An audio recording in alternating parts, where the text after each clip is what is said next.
in the context of Radhastami, continuing our meditation on Srimati Radharani, but doing that through understanding Lord Chaitanya's magnanimity. That's perhaps a more easy way to understand it, a more accessible way to understand Srimati Radharani. So, without further ado, maybe we'll pass on to you. Wow, what an introduction, huh? So, you know, when we do Krishna Katha, sometimes we have to unlearn things. Because you're all going to the university, you're used to taking classes. She's a professor at the university in Denver, so she teaches. So, in Krishna consciousness, although we call it a class, it's really not a class, right? I mean, you guys know. There's a big difference, right? Class is something you do in the university, right? It's not a class, it's not a sermon. Sometimes it feels like it, like they have in the church. It's not a commercial like they do on television. Sometimes it may feel like that also. But we want to do Hari Katha. And Hari Katha, Srila Bhaktisiddhanta explains that really it's meant to be done in an intimate sanga. Because Rupa Goswami explains that Guyam Apyati Prikshiti. We should, one of the 6 types of loving exchanges, the way we develop bhakti amongst devotees, is by speaking something confidential. So you don't just go on the street. I first came in contact with Prabhupada's books in 1971 or 72. And I was a young boy going into an old abandoned house. And some hippies or someone had put pictures from Krishna book on the wall. And I had prided myself that I was learned in different mythology and different religious traditions. I was young, but I was searching and thinking. But I couldn't figure out those pictures. I could see there was something spiritual. Who's this blue boy? And all these girls and cows and what is this? I couldn't understand. So that's something very confidential. And you don't go on the street and just start talking to, God's a blue boy. And he's got this beautiful girlfriend, and he's really into cows. You don't, they'll lock you up, right? You don't do that. So confidential is according to who you're speaking to. I don't know who I'm speaking to here today. How many of you have majored in accounting? Raise your hand. Madhavananda, I can tell you, I was a student. He tried to teach me accounting. He gave up. Okay, how many of you here have majored in sociology? Okay, what did you major in? Just tell me. Somebody. Math. Mathematics? Engineering. Engineering? How many engineers? A few. Engineering's a popular thing. That's cool. You make houses, bridges, or cars, or? It was aeronautical. What's that? Planes. Planes. That's cool. What about you? Huh? Cars. Cars. All right. And what other majors do we have? Medicine. Medicine. Oh, that's cool. What kind of medicine? I'm a GP trainee. Sorry? I'm a GP trainee. GP, general practitioner. Oh, good. And you also? Law. Law? Uh-oh, be careful with that. I find law in England very confusing. In America, this is a very different thing. Anybody else in majors? Dentistry. What is it? Dentistry. Dentistry. That's cool. I remember that.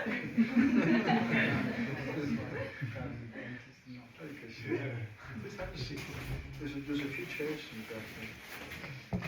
Anybody else want to share? Economics. Physics. In what particular? Theoretical physics. Wow. That's pretty high stuff. Economics. You work at I think someone did economics. I think we did economics. Should we? Do you want to sit up here? Sure. I put my thing here. And I come.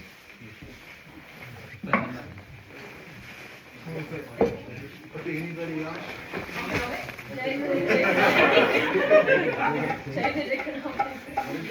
Economics. You got a couple of economics. It used to be, when I was growing up in the 60s and 70s, and dinosaurs, that everybody in America, the popular thing would study the arts. philosophy. Nobody takes philosophy. Why would you take philosophy? Nobody's going to make money studying philosophy. They were studying art, painting, or singing, music, or literature. Nobody hardly takes it. Now everybody's taking economics or engineering. Okay, so we want to sing a song and tell a story and a little philosophy. So how many of you have this song here? If you don't have it, for only 20 English pounds, you can get a copy on your phone, just like this. If you don't have it, raise your hand. If you don't have the song, everybody's got it. I'm sure the Dulaw crew doesn't have that.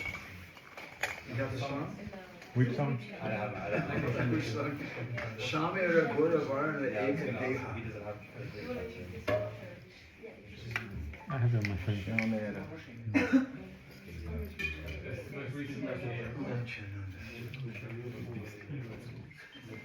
See, I saw you guys going around with the jumper. I thought you were like a biker kid that has a or something, you know. I didn't realize.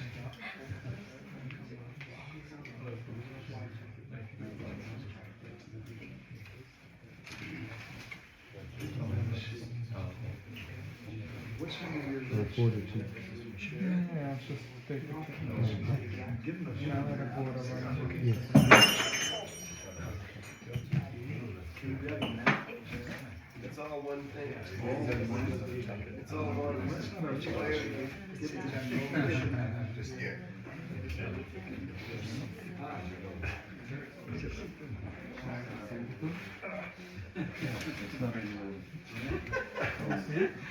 Yep. Okay. Okay, so we're going to sing this song. This is a song that was written by a poet, according to the Bengali songbooks, named Madhavananda. In some of the Bengali songbooks, it's accredited to a poet named Kavi Ranjan Das. It's a little complicated. If you're interested in studying Bengali poetry, Bengali paya, Bengali songs, Padyavali Kirtans, a lot of times they, for example, there's a famous song, probably most of you heard, Goranga Kuruna Koro, Amidine Hina Jani, which is accredited to Narottam Das Thakur, but it's not written by Narottam Das Thakur. I love that song, it's okay.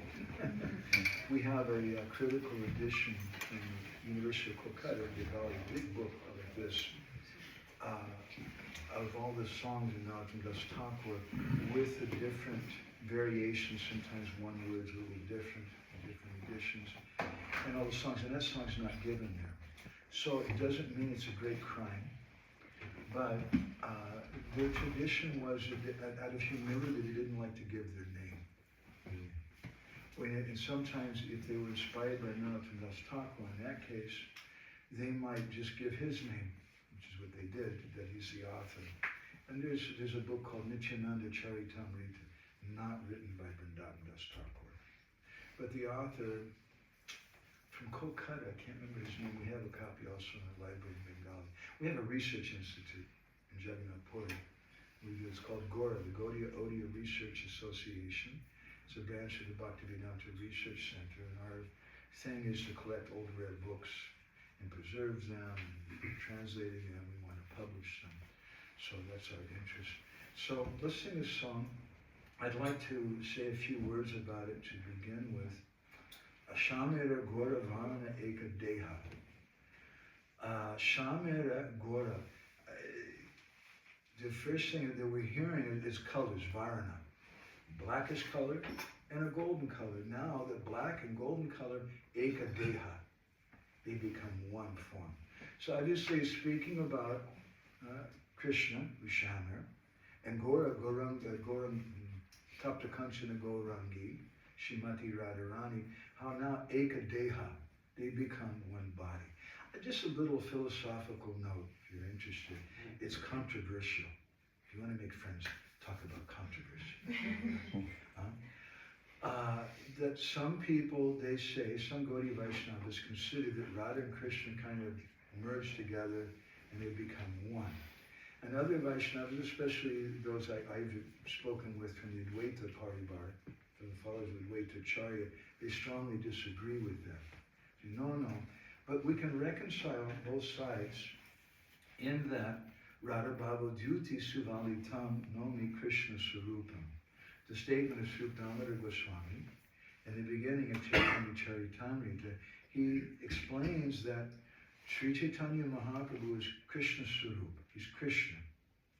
But Radha Bhava Duty, the complexion and the mood of Srimati Radharani, he's adopted.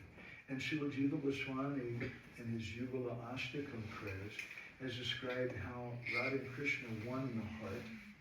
Radharani's in the heart of Krishna, Krishna's in the heart of Radharani, and they become one in their mind. And so we don't distinguish between the mood of Radha and Radha. They're absolute. We don't distinguish between the mind of Radha and Radha. To say that their bodies became one is a little difficult because we don't consider them to have material bodies. So anyway, Shamira Gora Varna Ekadeha. Now Sham and Gora Varna, these two, they've become one body. Pamara Jana Iti Kara Hi Sandeha. But those Pamara Janas, those persons who are very foolish people, they have some doubt about that. Is this a true thing or not? And that form has a beautiful fragrance. Sura be agora murati rasasar, pakala bina yaichi phala sahakar. It's just like a tree of fragrant ripe mangoes. If you go to India, West Bengal, or Orissa, we've been living for 30 years during the mango season. Wow, it's really awesome when the mango trees are full of ripe mangoes. So that form, my Guru Maharaj used to say that, for those of you who may know, how many of you, anybody here know Bengali or Odia? Raise your hand. Hindi? A few? Okay, quite a few. I think it's in Hindi and also Paka and Kacha. Okay, so you have a Kacha house, you have a Paka house. Paka house is made out of cement, the Kacha house is made out of mud. Kacha also, when you go to buy vegetables or fruits, is Kacha and there's Paka.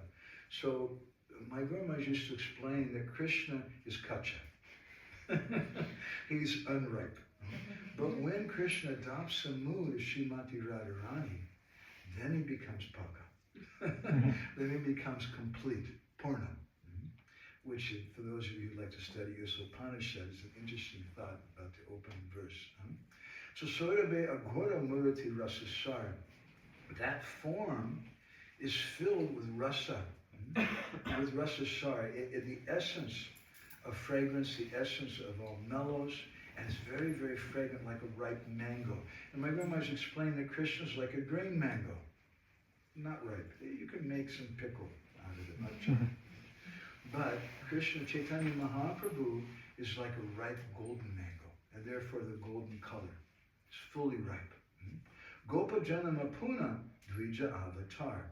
Previously, Puna, in Gopa Janama Puna, in his previous birth, previous manifestation, he was a cowherd boy. But now Dvija Avatar, he's come as a Brahman. Nigamana Paya Niguda Vihar.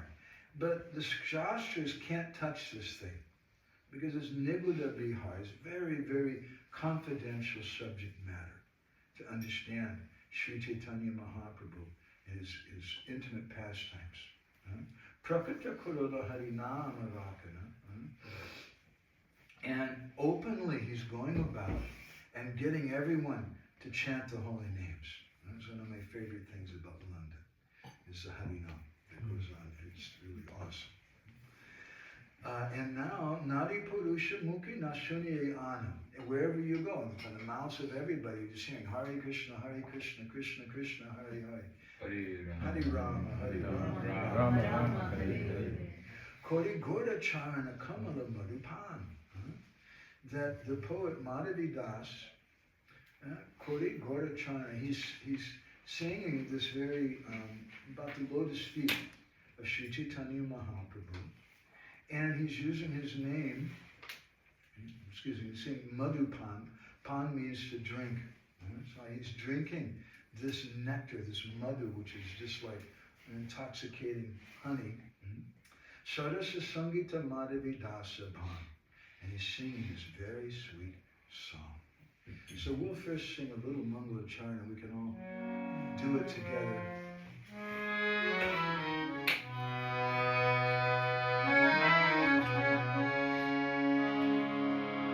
Yadu Kumar, it's a really good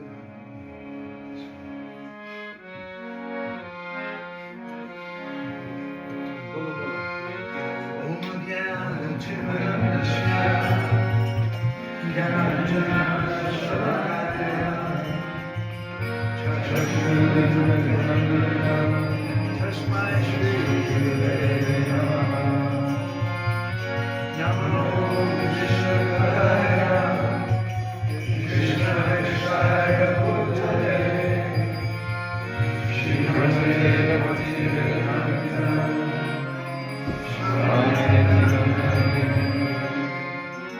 Namaste Saraswati Deve Radharani Radharani Nirvishesha Shunyari Vastasari Radharani Panchakotarushya Vishwa Sindhu Devacha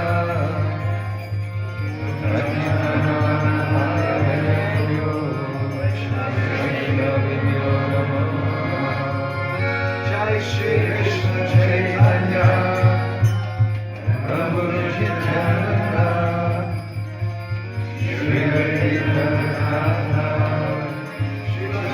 Gaura Hare Krishna Krishna Krishna Hare Hare Hare Rama Hare Rama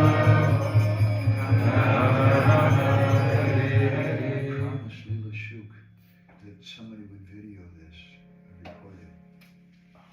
Is that possible? I have the audio recording going on right now. And if you give me 10 minutes, I'll bring my HD camera.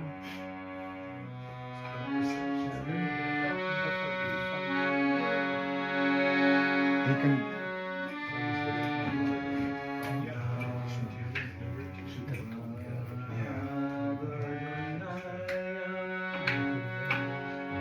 Krishna Prema Pradayate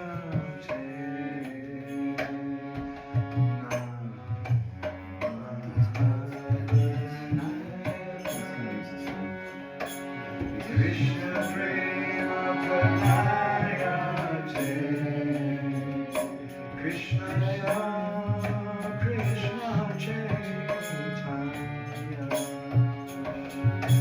Krishna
Koro Ishate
Krishna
Radhastami Mahamahotsav ki Dua Premanande Jai Jai Shri Radha Jai Jai Shri Radha Jai Jai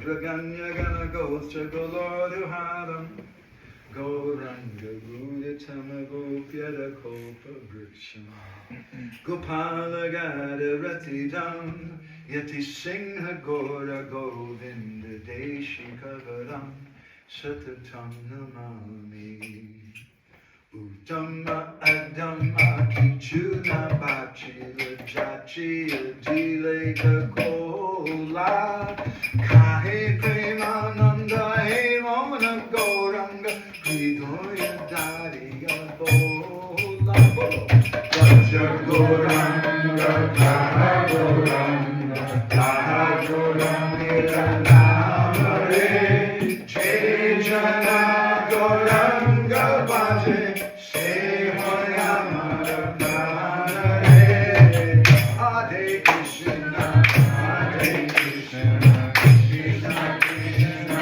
Hare Hare Hare Rama Hare Rama Rama Rama Hare Hare Vipadambuja Bhakti Labhya Prema Vidana Parama Pumarta Tasmai Jagan Mangala Mangalaya Chaitanya Chandraya Namo Namaste Chaitanya Chandraya Namo Namaste Chaitanya Chandraya Namo Namaste Madhavirapi Gopala Srikuryat Kripaya Jadi Tadaiva Sambhaya Pidva Rishi Gustat Priya Janaha Shri Krishna Krishna Chaitanya Sasanatana Rupaka Gopala Raghunatha Brajabala Vapahimam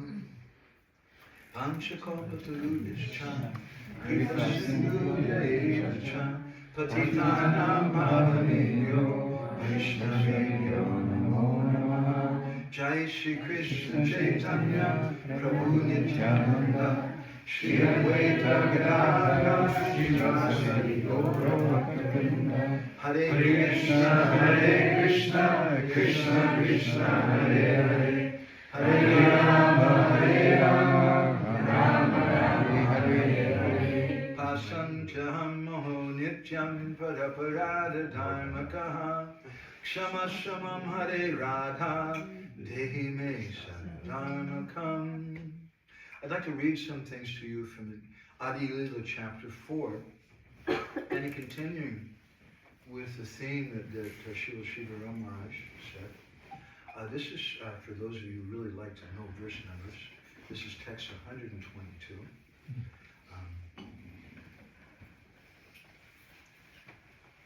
And we can sing this. And you can chant Hare Krishna in response.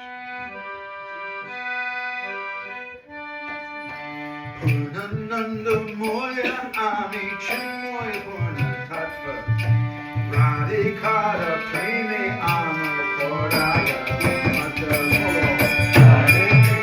Hare Krishna Krishna Krishna Hare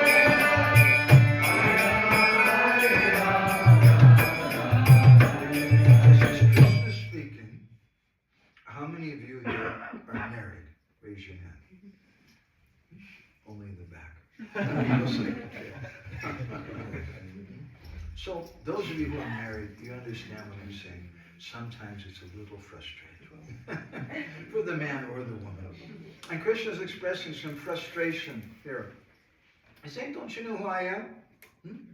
Purnananda Moya, Ami Chinmaya Purna Tattva. Prabhupada says, I am the full spiritual truth, and I'm made of full joy. But Radhikara Premi Ama Koraye Umata. It's 4:122. But the love of Srimati Radharani drives me mad. So this is an integral part of Gaura Tattva. I'll just read a little of the translations. I do not know the strength of Radha's love, with which she always overwhelms me. The love of Radhika, we have to sing this one. Radhikara Prema Guru Ami Shishya Nata Sanga Avanana Nitya Nakshaya Bhutvatare Hare Krishna Krishna Krishna Hare Hare Radhikara Prema Guru Ami Shishya Nata. Krishna says that the love of Radharani is my guru, and I'm her dancing disciple. Sada amanana nitya nachayet udbhata. Her prema makes me dance various novel dances. And then there's a beautiful verse from Srila Krishna Das Kaviraj Goswami's Govinda Lilamrita. Kasmat Brindai Priya Saki Hare Pada Mulat Kutoso Kundaranye Kim Iha Kurute Nitya Siksham Guru Kaha Tam Twan Murti Pratitaru Latam Digdi Dikshu Spuranti Sailu Shiva Brahmati Parito Nartayanti Supaschat. Oh my beloved Brinda, where are you coming from? Oh, I'm coming from the feet of Sri Hari. Where is he? In the forest, on the bank of Radhakund. What is he doing there? He's gone to the university. He's learning dancing. Who is his teacher, his master? Your image, Radha, revealing herself in every tree and creeper in every direction, is roaming like a skillful dancer, making him dance behind.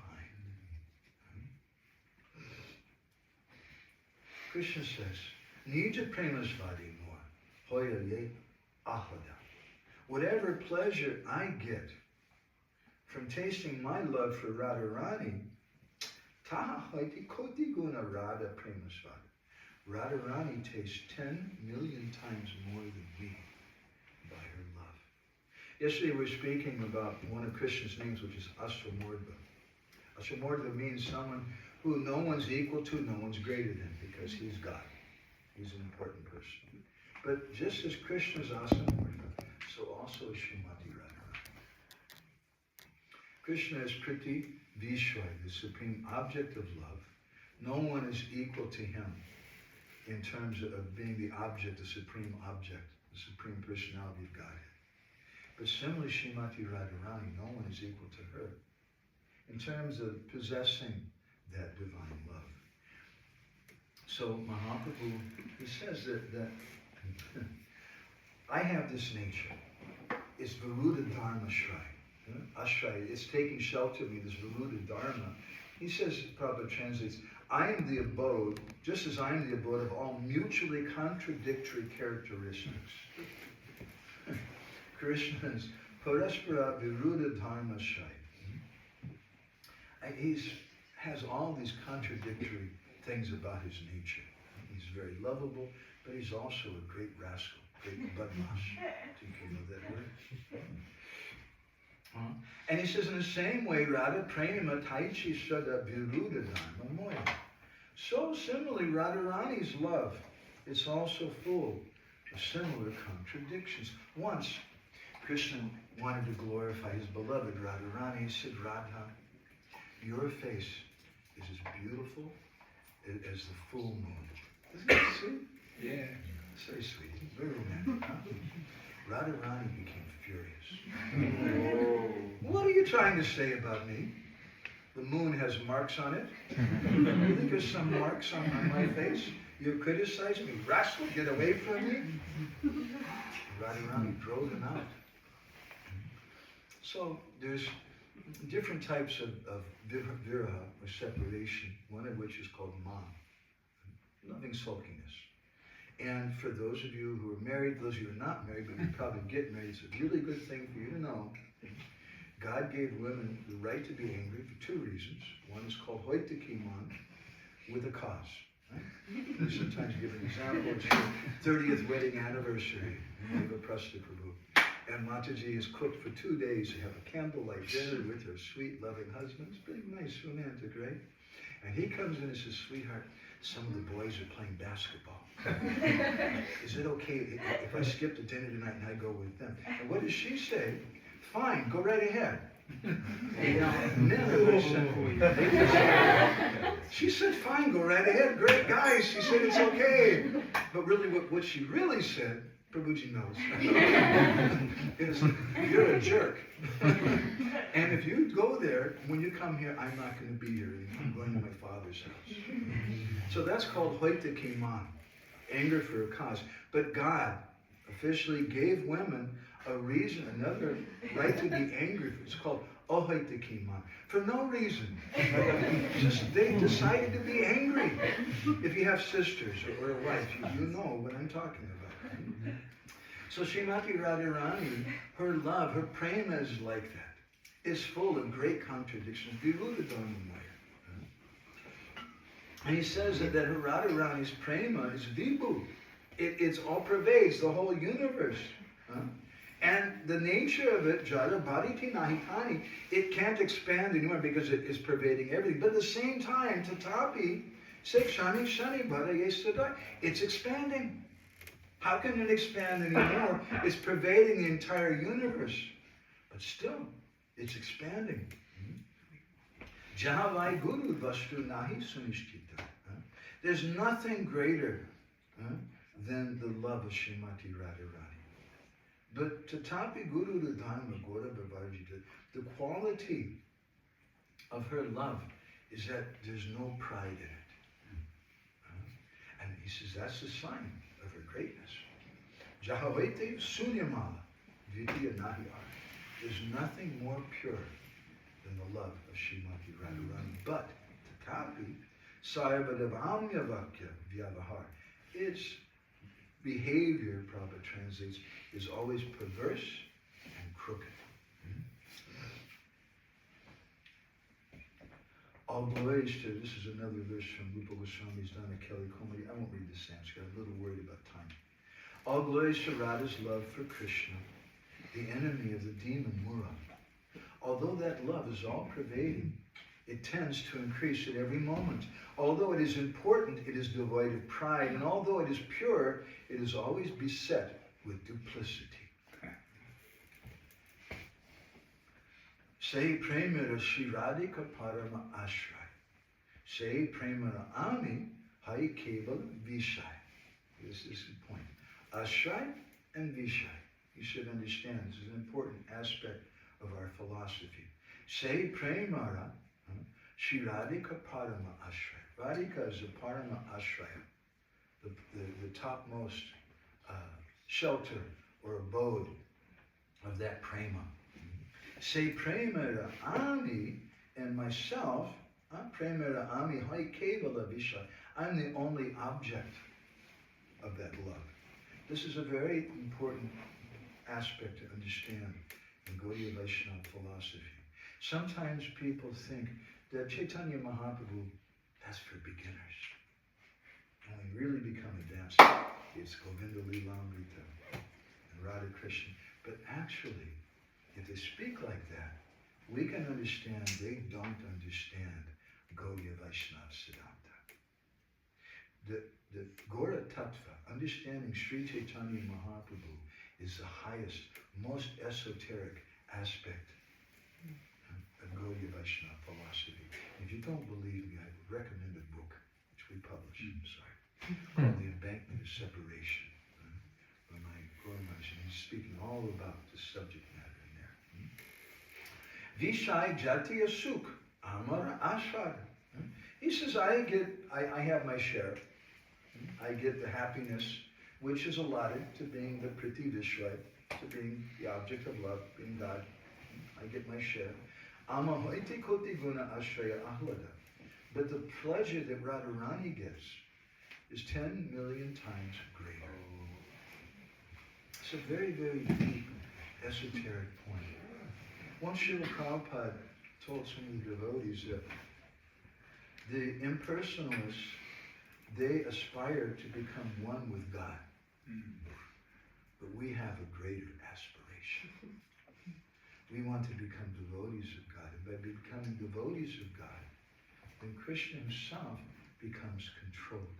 In the,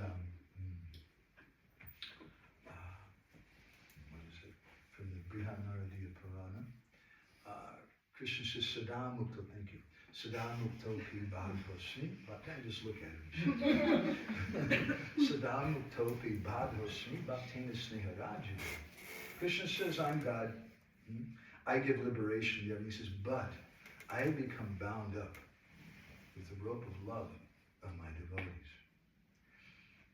When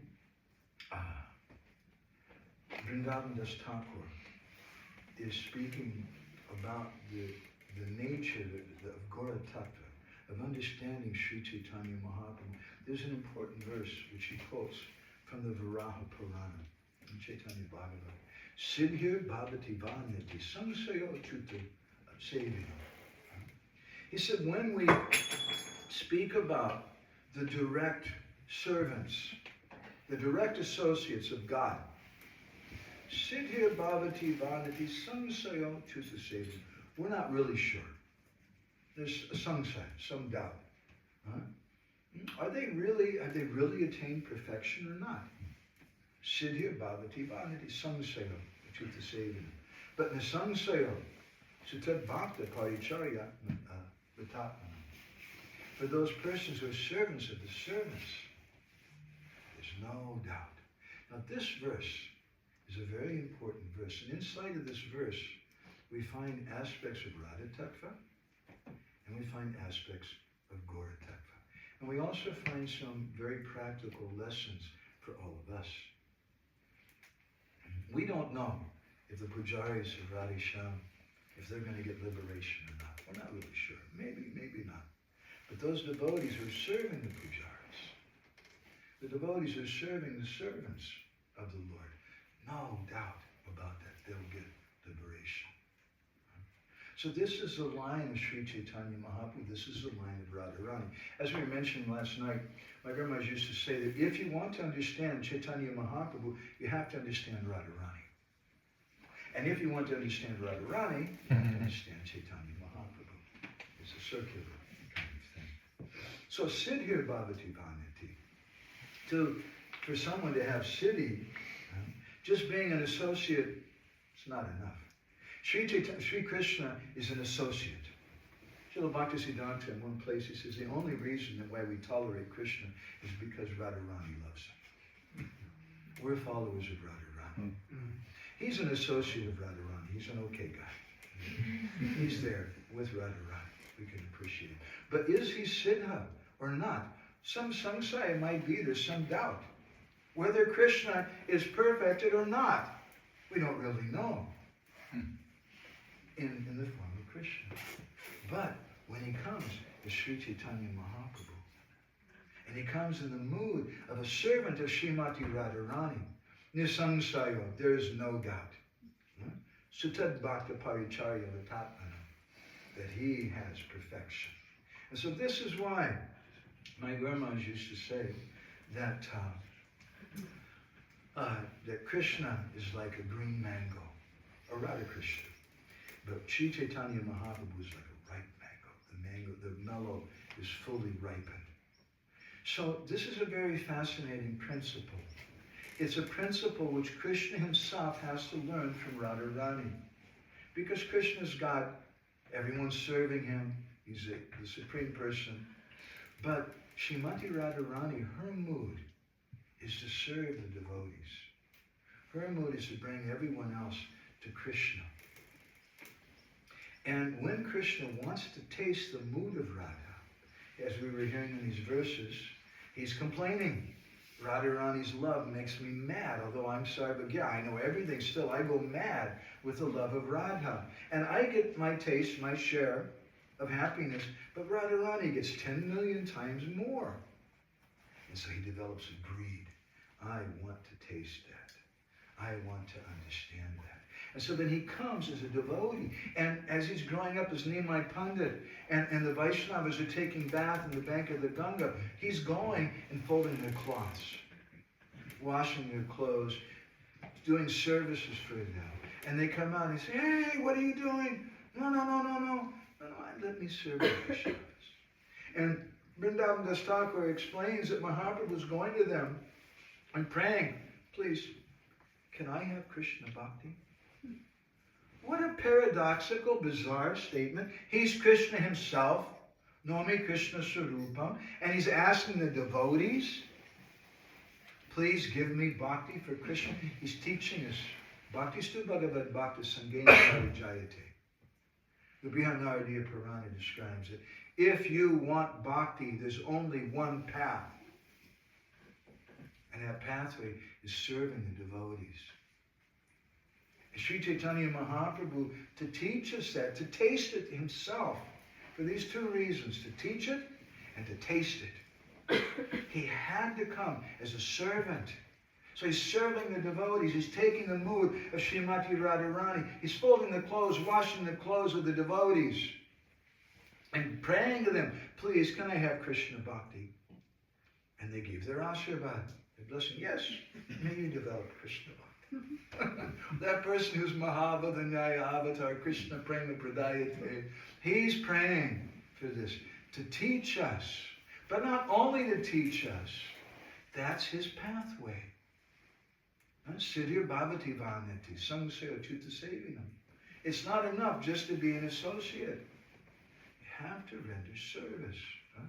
Let me read you a few things for us.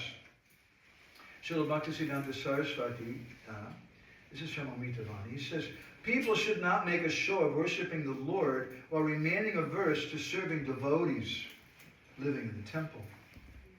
Simply by serving the temple's residents, we become qualified to chant the holy name. That is, our taste for chanting will increase. If instead we remain absorbed in serving materialistic relatives, we will never learn to chant Hari's holy name.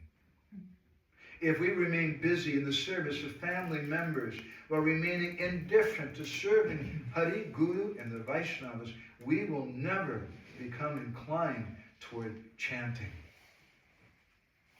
What is this festival that we do?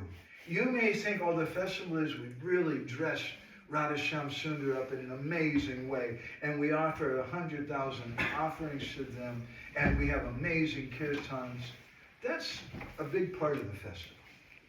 But why do we do that? Well, because I want to please Radhasham Sundar. I have to tell you something, quite honestly. I don't think they know who I am. It's not like when I'm chanting japa, Krishna's doing Rasalila with Radharani, all of a sudden he stops and she says, what is it? Madhavananda's chanting japa. It doesn't work like that. We're doing this service because we want to please Gurudev. We're doing this service because we want to please the Vaishnavas. And how will the Vaishnavas be pleased? If we're trying to please Radhasham. So we should sincerely be trying to please Radhasham. But the real point is, we're doing it to please the devotees. And you read all the festivals of Mahaprabhu and all of the festivals of his associates, serving the Vaishnavas, serving the prasadam, greeting them, giving them gifts, giving them sweet words, is an integral part of the festival. If you think, oh, that's just for the new devotees to do, I'm senior, I'm going to take prasadam with Srila Shivaram Maharaj and hang out and enjoy the kirtan and appreciate how the deities are dressed. You're not really getting the proper part of the festival. The real festivals that please Radhasham. And how do we please them? They're pleased when we serve their devotees. So Sri Chaitanya Mahaprabhu, he told the residents of Kulina Dham, Prabhu kahe Vaishnav Seva, Nama Sankirtan, Dui Kora Shigra Pade Shri Krishna. Hare Krishna, Hare Krishna, Krishna Krishna, Hare Hare, Maharaj used to explain that there's a problem with Krishna. The problem is he's a theoretical speaker. He says, Mamanabhava Mad Bhakto Madhyaji Mam Namaskuru Sarvadhanam Parichiga Mame comes. But it's all theoretical. And Krishna saw that. He said, oh, I can't just speak theory. I have to come again and set a practical example. So Sri Chaitanya Mahaprabhu here is speaking to the residents of Kulina Dham, and he's speaking something theoretical, but it's practical. He's living it. Prabhu, he said, Vaishnav Seva Nama Sankirtan. Do these two things. Serve the Vaishnavas. Do Nam Sankirtan. Do Ikoro. You do these two things. Shigra Pavi. Very quickly, Pavi Shri Krishna Charan. You'll get the lotus feet of Krishna. So this is the mood of Sri Chaitanya Mahaprabhu. Sri Chaitanya Mahaprabhu is not running around chanting Radhe, Radhe, Shyam Radhe. He's not praying like that. He's praying Krishna, Krishna. Because he's in the mood of Radha. And if the gopis go to see Radharani in the kunj, they don't go there and start chanting Radhe, Radhe, Radhe. Radharani say, what are you doing? Stop it. They chant Krishna, Krishna, Krishna. Maharaj was mentioning yesterday. And by that chanting Krishna, it gives pleasure to Srimati Radharani. So now Krishna's come in the mood of Radharani to taste the bhajan that she's doing and to get that Siddhir Bhavati Vahaneti, which is mentioned in the Varaha Purana, cited in Chaitanya Bhagavad. He understands, I have to become a servant of the Vaishnava. And I have to do two things. It's not enough just to come and serve the Vaishnavas. You might do the laundry for the Vaishnavas, wash their shoes, do different things, but they won't be happy unless you're also chanting Krishna Nam. And therefore Jagadananda Pandit sings in Prema Vivarta, Sadhu Sanga Krishna Nam, Hey Mata Chai, Samsara Bhante Kamo Vasudha, Hare Krishna, Hare Krishna, Krishna Krishna,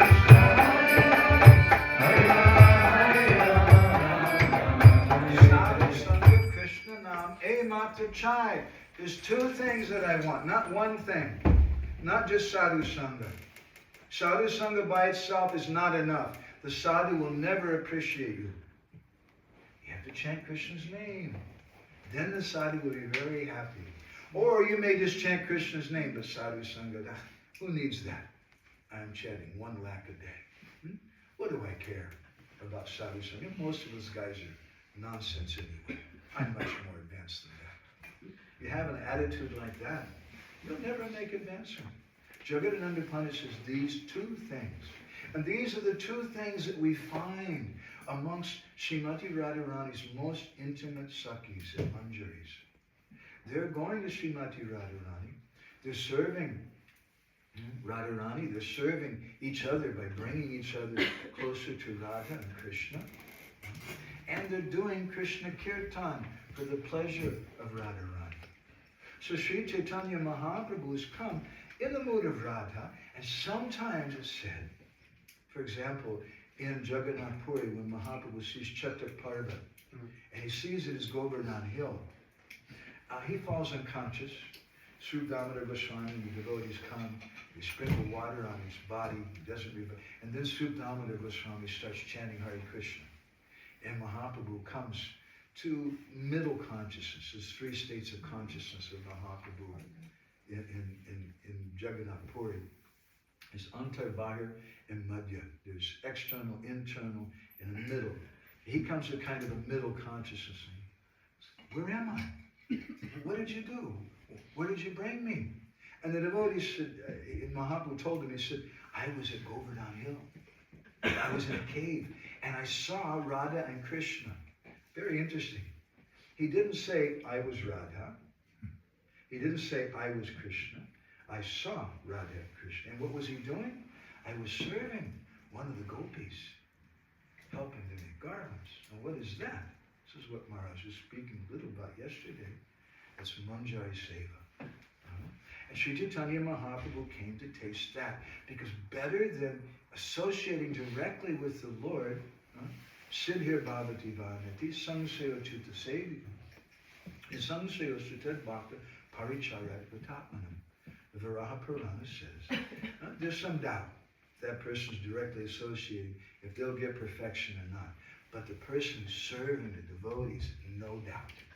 So Krishna wants perfection. That perfection is with Radharani. That perfection is in the love that she has. And the ecstasy that she experiences, which is 10 million times more than what he gets. But the only way for him to taste that is to render service. If a Ramanujacharya, he's described in a very beautiful way. Let's see what it is. Vaishnavana manushtane no payamatim unayet. Upayame eva satatam unayet sumahamanaha. He says, if you think that service to the Vaishnavas is a good idea because I'll make a lot of advancement by serving the Vaishnavas, he says, you don't understand philosophy. You don't understand. Service to the Vaishnavas is not the means, but service to the Vaishnavas is our goal. For Krishna, and service to Srimati Radharani, service to her Sakhis and Manjaris, that's his goal. Because he's frustrated. He says, Yeyatam mam prapadyante tam sataiva bhajamyaham. I reciprocate however someone comes to me. And then he tells the gopis, Napadeham nidavadvisamyujam, wonderful book by that title, that you broke my promise. I don't know how to repay my debt to you. Pratiyatu sadhuna. We spoke about this last night. So I have to come as a sadhu. I have to come as a devotee and serve the Vaishnavas. So he says, don't consider service to the Vaishnavas as a means, but always consider it the goal. To think that by serving the Vaishnavas, one can achieve other fruits is to consider Vaishnava Seva as a means. And to think that due to heaps of pious activities, one obtains Vaishnava Seva is to consider it the goal. Vaishnava Seva is our goal. And Sri Chaitanya Mahaprabhu, it's another thing, I'm not going to go there right now.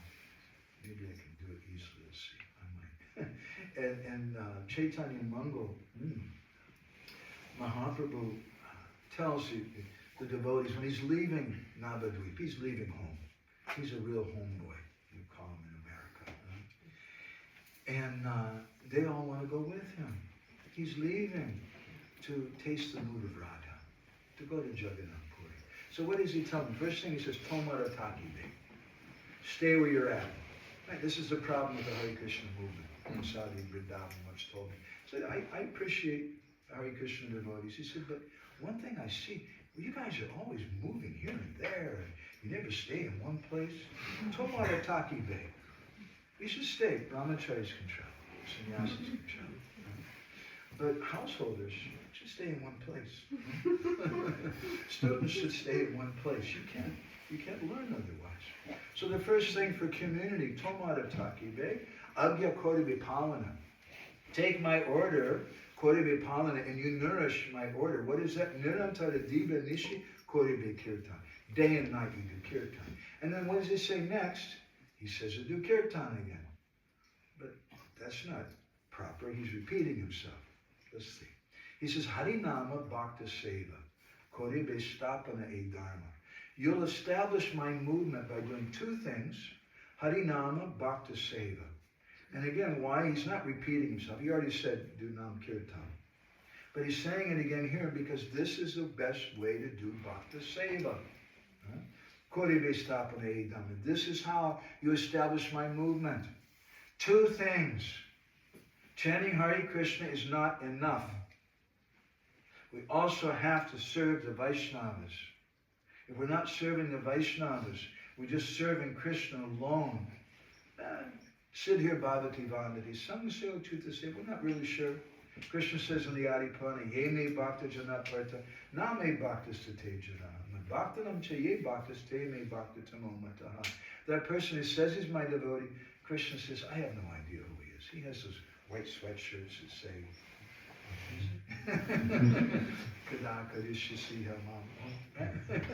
I don't know who he is. He said, but that person who's serving my devotees, that's my real devotee. These are the final instructions Mahaprabhu gave to the residents of Navadvip. And he says, Jaina Tari Sarvajan, this instruction I'm giving to all of you. For all of eternity. It's for everyone, not just for those devotees in Navadvip. And then he finishes his instructions. Nirmatsara antara hoyibe sarvajan. Shabe sabakara manakoro ayakan kolo. Hare Krishna, Hare Krishna, Krishna Krishna.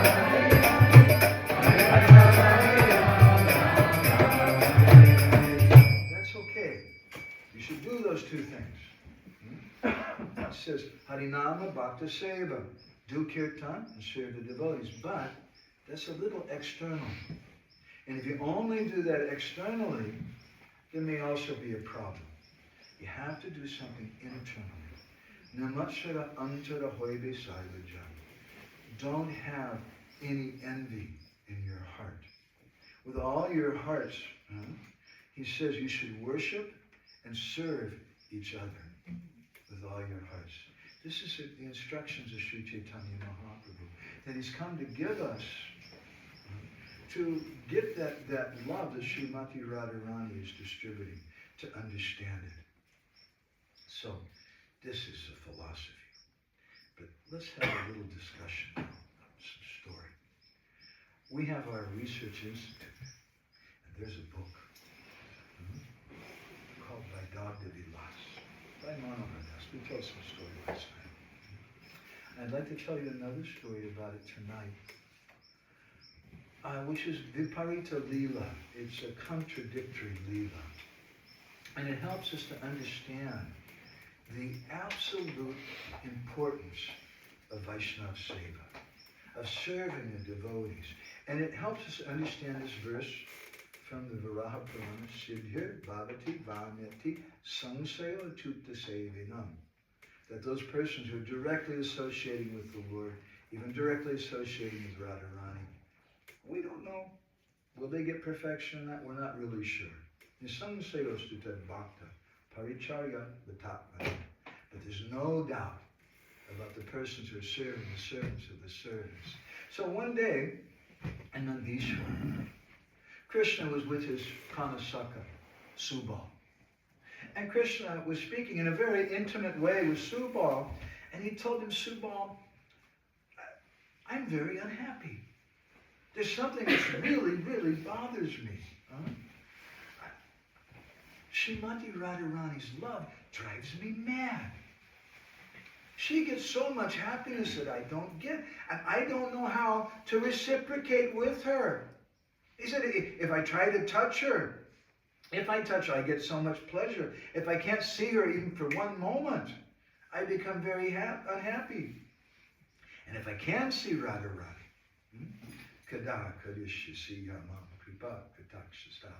then he goes mad. If Radharani just glances at him, her glance is so very, very powerful. And he tells Subal, he says that I want to serve Radharani.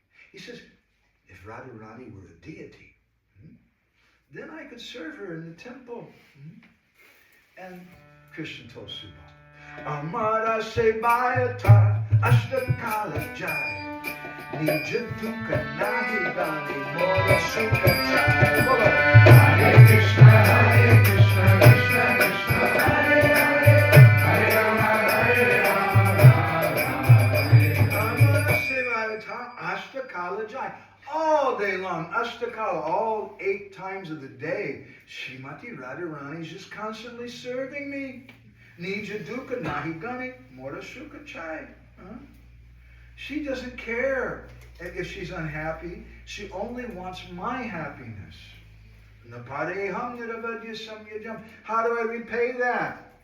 When she doesn't want her, she doesn't care if she's unhappy. She only wants me to be happy.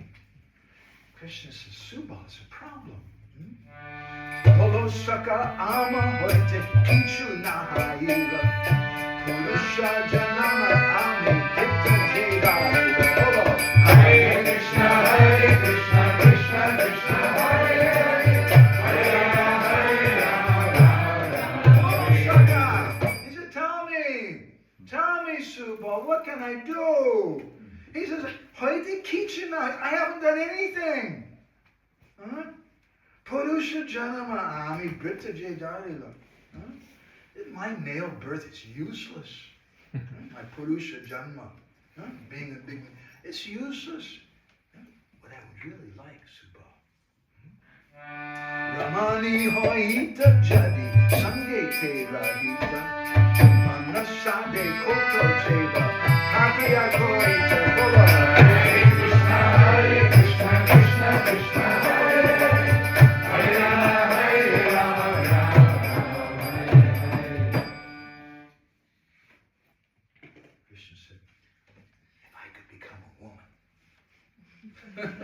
Ramani Hoita Jadi, you can't do like this. Ramani Hoita Jadi, Sangiti Rahita, then I could always be with Radharani. Manasade Kutta Seva Takiya, then I could serve her. Bhavite Krishna Radha Korovela Radhastami Orijena Avana Jamila Bola. Hare Krishna, Hare Krishna, Krishna Krishna, Hare Hare, Hare Rama, Hare Rama. Bhavite Krishna Korovela. Krishna he got obsessed with that. He couldn't get it out of his head. I have to become a Radhastami. I have to become a maidservant of Srimati Radharani. Right? Because it says in the Varaha Purana, Siddhir Bhavati Vanati Sangsyo Tuta Sevana. You may be an associate, but it's not good enough. You're not going to get siddha or perfection unless you render service. Subalera Pratitabe Hoina Ivachan Marijina Dasi Vesha Koro Horachan. Hare Krishna, Hare Krishna, Krishna Krishna, Hare Hare, Hare Rama, Hare Rama. Now you're really going to be my friend. Let's go someplace private. I want you to dress me like a girl. In particular, Garidina Dasi, like a very poor lady, miserable lady. You take me there.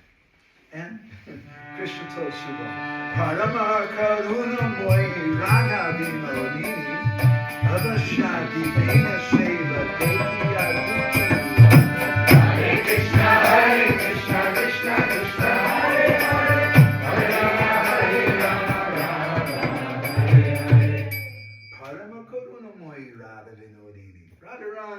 supremely merciful.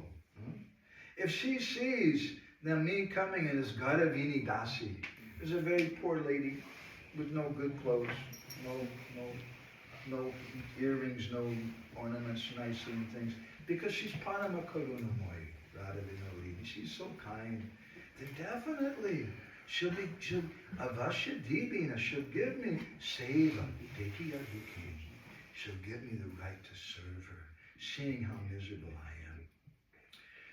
Subal said, okay, I'll dress you so you can get that chance. So they went to a lonely place, and Subal started dressing Krishna up. And he took a very rough, gray, sari, old choli and put him in, and a couple well-placed mangoes. And he put some uttariya cloth on the outside, and made some hair knot on his head. He put some nupura, some ankle bells on his feet, and some bracelets on his wrist, an artificial nose ring and necklace. Just Krishna like this. Etaka Bodhiya Krishna Dasa basically. That dress of Krishna as a maidservant, Kiya Purva, it was astonishing. Soba Taran Jaga Manohari. It enchanted the entire universe. When Krishna, dressed up as a maidservant of Srimati Radharani. At that time, Krishna took a cloth bundle. And he had some old torn clothes inside. There's a mirror and some garlands and things. And he took that bag and he started walking from Nandagaon to Javat. Now, yesterday we heard something about Srimati Radharani. I'm sorry to tell you this, you'll be upset with me because you want to hear it, but it's too bad. There's a recording when Radharani became a sannyasi. And she also went from Javat to Nandagaon. Now, Krishna's going from Nandagaon to Javat. And as he's walking on the road, the same thing happened with Radharani the day before. When Krishna's going as his dasi, people kept stopping her. Wow. Miss Universe. But that dasi was very shy. She covered her face. And she avoided them until she got to Javat. And then when this dasi arrived in Javat, Krishna in disguise, the gopis saw her and they asked her, who are you? Where are you from? You're very beautiful. Where are you going? And they started following her. And Krishna took the voice of a woman. He said, I belong to Mathura. I'm going to the house of Radha. Can you tell me where is Radharani's house? I'm a foreigner. I don't know where her house is. I want to meet her. Meanwhile, Srimati Radharani heard the voice of that lady, and she told her Saki, who is that? Someone's calling my name and asking for me. And the Saki went and saw her. She came back and she said, there's a strange lady here. She's black. She has a blackish complexion, but she's very beautiful. And she says she's coming from a distant place. So Radharani said, you bring her here. And so then that Saki brought Krishna, dressed up. And Krishna was very, very shy. And they brought him, he put him in front of Srimati Radharani, and the gopis there. And Krishna acted like he'd never seen Radharani before, so he was looking, and he asked him, which one is Radha? He knows. And they told him that one, oh, okay. And then Krishna bowed down before her. And then Srimati Radharani, she welcomed her. Oh, such a nice lady. You have a seat. But Krishna wouldn't take the seat. No, I'll sit on the ground. I'm a maidservant. I'm not your equal. It's not appropriate for me to sit in the same level as you. I should sit lower. Stop it.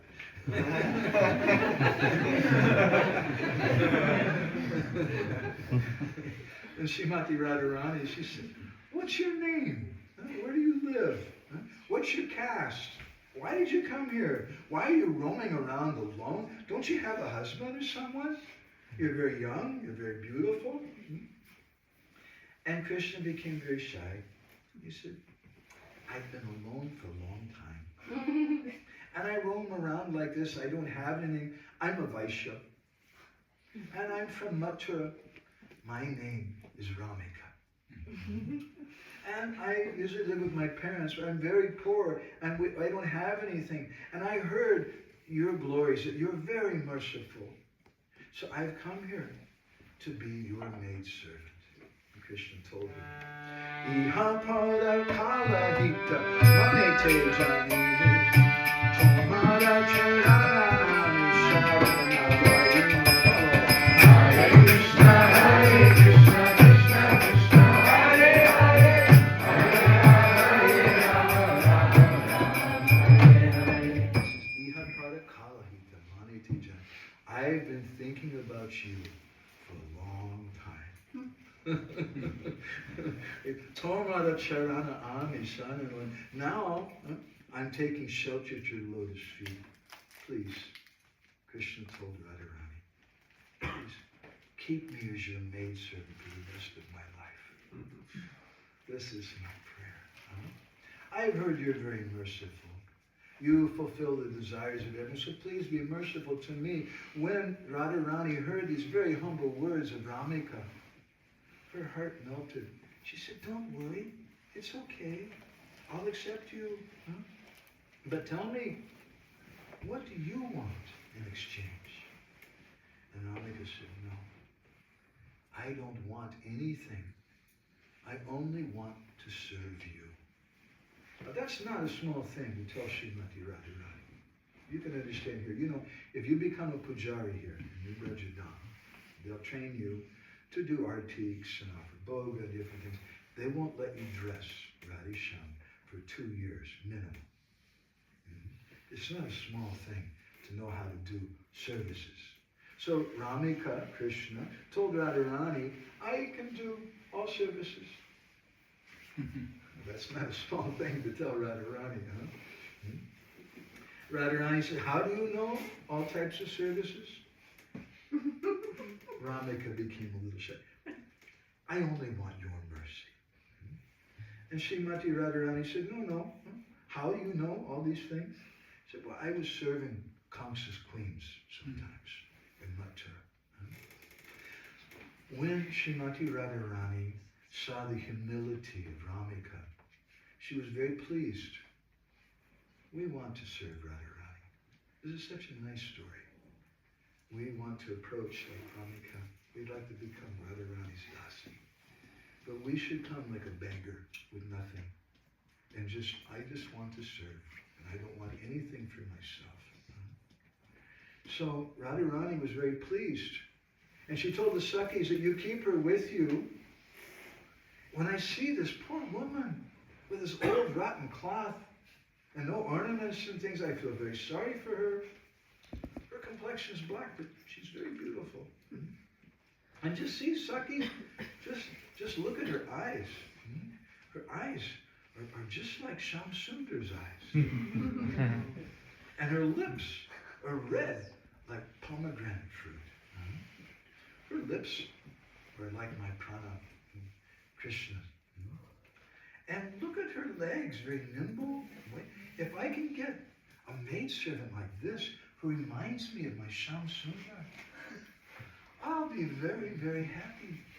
So in this way, Krishna fulfilled his desire to serve Srimati Radharani. Now, no one was there to tell him. There was no bhakti program. That, okay, this is what you do, this time of day, you serve Radharani like this. There was no one to guide him. But somehow, Ramika was very, very expert in all of the services that she was doing. And she would do it very, very carefully. I told her, you make Radharani's bed. Yes. And so he was making Radharani's bed, which was soft, like the milk ocean, and pure white. And Shamsundar would make that bed, then he would take some fragrance and spray it over the bed, and he would make some flower decorations on the bed. This story of Ramika also helps us to understand what it means to do deity worship. You don't just say, hey Radharani, hey, there's your bed right there, go. But we offer them something so nice. We pull the covers down a little. We put some fragrant flowers there. We spray some fragrant perfume over it. Krishna was serving Radharani in such a nice way. And then he would put some golden slippers next to the bed for Radharani when she got up in the morning. Then when she would lie down, Ramika would come, and very gently, there was no need for AC. Ramika would come and fan Srimati Radharani. And while fanning Radharani, Ramika would cry in happiness. Fanning Srimati Radharani. And his services were so beautiful, so perfect. All the Sakis became so pleased. They were so charmed and happy to see the arrangements that Ramika was making to serve Radharani. And Radharani, she was very, very astonished. How is it possible this poor woman knows how to do all this? And at that time, Krishna and Ramika said, I was serving Kamsa's queen sometimes. I learned some stuff there. That's how it happened.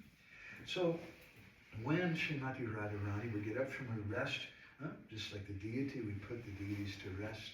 When they get up, we offer them some nice drink, something to wash their mouth.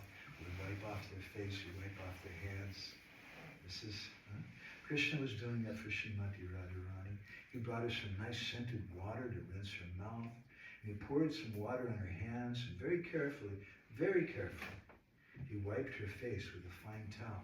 And Krishna was very careful because he knows if I touch her, even once, she'll know who I am. So he was touching her just with the cloth, a very, very soft cloth, wiping the face of Srimati Radharani. And Srimati Radharani didn't recognize him, and Radhika was so pleased with Ramika's service. And Ramika arranged for Radharani's afternoon tiffin. Very nice service, isn't it, Mother Bhakti Prabhu? He was cooking for some time. And Krishna, he prepared different fruits and sweets, but he didn't just like throw them on the plate and, yeah, here you go.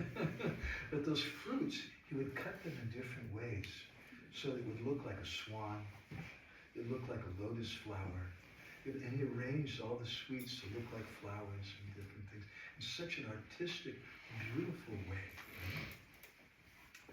And he brought a golden jug full of scented water, and he offered a seat, and he called Pyari, Srimati Radharani, to come there. And Radharani came with her Sakis and sat down, and then Ramika served all of them so nicely they were all satisfied. Then Ramika offered some mouthwash for all of them and some scented betel leaf. At that time, Radharani was so overwhelmed with happiness.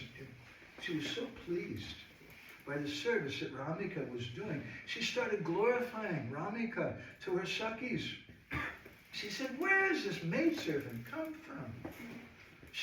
Her service is outstanding. No one serves me like she does. She smiles. She speaks in a very soft, sweet way. And her gentle glances, they steal my mind. She's so humble. Radharani said, Sakis, what can I say?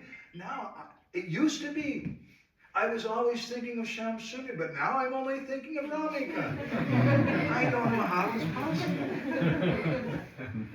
She serves me with so much care and affection. She never thinks of herself. It's very bad. She's coming and serving me, and she doesn't have anything. She doesn't have a decent sari. She's a poor woman, and she's serving me. This is not good. Hey, she told one of her Sakis, you go, bring the jewelry box. And you, go, bring some of my saris. We're going to give some gift to Ramika. And they told Ramika, take off your sari. Ramika said, that's okay. I don't need anything. I'm happy. No. It's not right. You're serving us. You have to accept something. And Ramika said, just making you happy. That's enough for me. Radharani said, take off your sari. And Ramika covered her face. How can I do that? And Radharani, she rolled her eyes in her head. She said, just see, she's a very poor lady, and still she doesn't want anything. She said, what is this? And Ramika said, no, I have nice things here. Radharani said, open the bag. And Ramika pulled out some old torn cloth. And Radharani dropped it on the ground. What is this? And she looked through the bag. Nonsense. And she said, she told two gopis at that time, you grab her. You forcibly dress her. And so those two gopis, they grabbed her, and they found, they were very surprised, Ramika was very strong.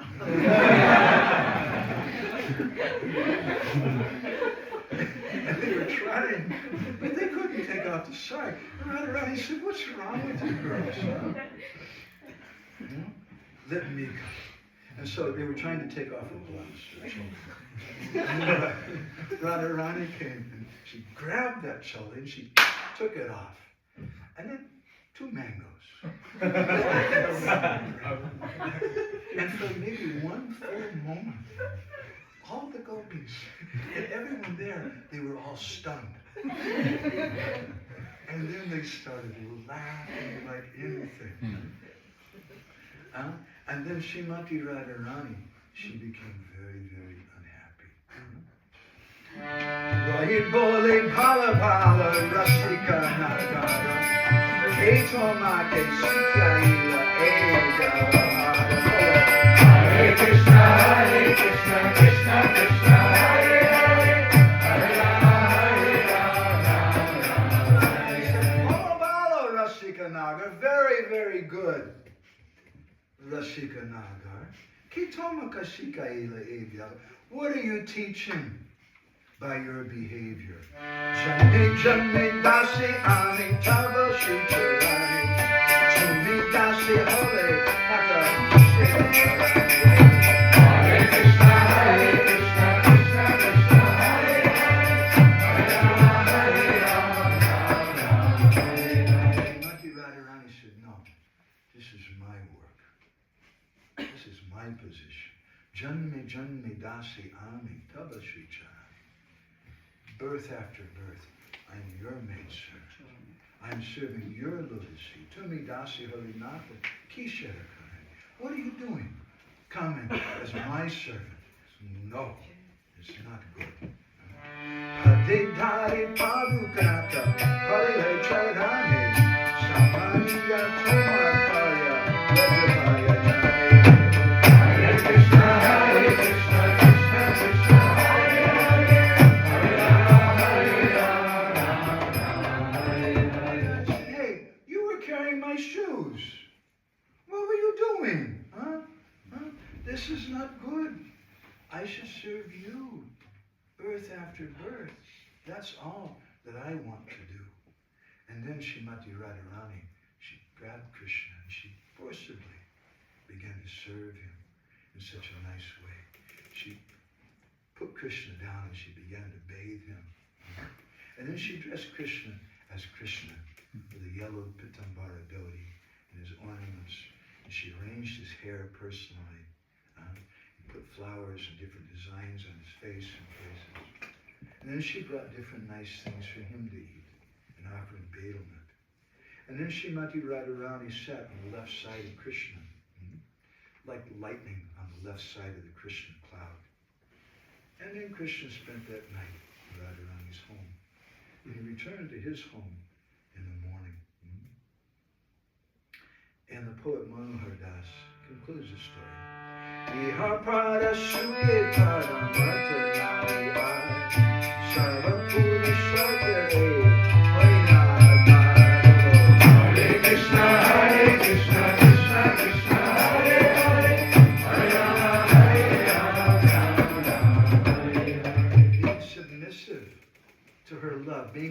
told, by the love of Srimati Radharani, Govinda, Krishna, became her maidservant. And then he was able to taste that Sukha Paramanta, that topmost bliss, that he couldn't taste as Krishna. Radharani gets 10 million times more happiness than him. Shri Govinda Shri Radha Rahoya Prema Dana. Dasi Hoya Shri Radha Kare Korina Seva. And he says that there's nothing higher than this, to aspire to serve Srimati Radharani in this way. How do we do that service? We see Sri Gurudev, his Radha Priya Jana, as a confidential associate of Srimati Radharani. And we meditate on Gurudev. Shiradi Khan Madhava Yoda Para Madhur Jalila Guna Rupa Namram. That he's always absorbed in the pastimes of Radha and Krishna. And he's very expert in Kunja Yuno Rapikari Siddhai Yayari Vir Yuktir Apekshani. He's very expert in bringing Radha and Krishna together. Once Rameshwar Prabhu, Prabhupada's disciple, in Hawaii, asked Srila Prabhupada the meaning of that. And Prabhupada explained very interesting. He says, this is book distribution. That Gurudev is very expert in bringing other persons to the lotus feet of Radha and Krishna. Krishna was in debt to Srimati Radharani. He didn't have the wealth to repay that debt, so he had to become a servant. Because only if you become a servant, you can have that wealth. As we said in the beginning, Srila Prabhupada commented once that some Mayavadis say they want to become God. But our aspiration is higher than that. We become greater than God. By becoming a servant, a devotee of the Lord. And in particular, being a servant of the devotees. And therefore, Sri Chaitanya Mahaprabhu came in this mood. Because Siddhir Bhavati Bhavati Sang Seyotuta Saving. The Varaha Purana says, you can't get Siddhi unless you become a servant of the devotees. And that applies even for God himself, even for Krishna. He had to become a servant of the devotees. So he came as Ramika. And Manohar Das, by telling us this story, which was some Lila Spurti that he had, and he also supports it with different pramanas, verses from our Goswami literatures, he's indirectly speaking about Sri Chaitanya Mahaprabhu. Because Ramika means Chaitanya Mahaprabhu, that personality who's come to serve Srimati Radharani. And so this is the topmost thing, to be able to have some opportunity to serve like this. It's a very high thing. It's something I have no qualification to speak about. But as Srila Bhaktisiddhanta Saraswati once said, you should know such a thing exists. Otherwise you won't know what is our artha, what is our goal. And you may think that, as we were saying last night, that your goal is anartha nibriti, to become free from anarthas. Basically, but if you just go for anartha nibriti, you may become an impersonalist. You may get sayuja mukti. Our goal, he said, is not anartha nibriti, it's artha prabriti. We want something positive. And therefore, Srila Prabhupada wanted devotees to read Krishna book. We should read the literatures of our Goswamis, but we should do it with Siddhanta. This is my Guru Maharaj's process. We should have a strong foundation for the palace of Rasa, a strong foundation of Siddhanta. And we should understand something about it. So we should know such a thing exists. Otherwise, what is our goal going to be? So we should serve all the Vaishnavas. This is Mahaprabhu's instruction, and a practical instruction he was living. It wasn't just a theoretical word, a theoretical idea like Krishna was giving in the Gita. It's something practically realized. I have to come and serve the Vaishnavas. Then Siddhir Bhavati Bhav. Then I can attain Siddha. I can attain perfection. And what is that perfection? That perfection is the love of Srimati Radharani. He wanted that thing. We're going to stop there. Thank you all very much. You've all been listening very attentively, and it was a lot of fun. I'd like to share stories with the devotees. We go on a journey together. Really, that's what kata means. If we can make friends with the devotees, and we can speak something which is practical for us, should always be practical, and we can go on a journey together. And in the Brihanardiya Purana, it says that anyone who you walk 3 steps or more with, or exchange 3 words or more with, that person becomes your sanga, becomes your friend. So thank you all for being my friend today. Srimati Radharani ki jai, Radha ki jai, Premanandi,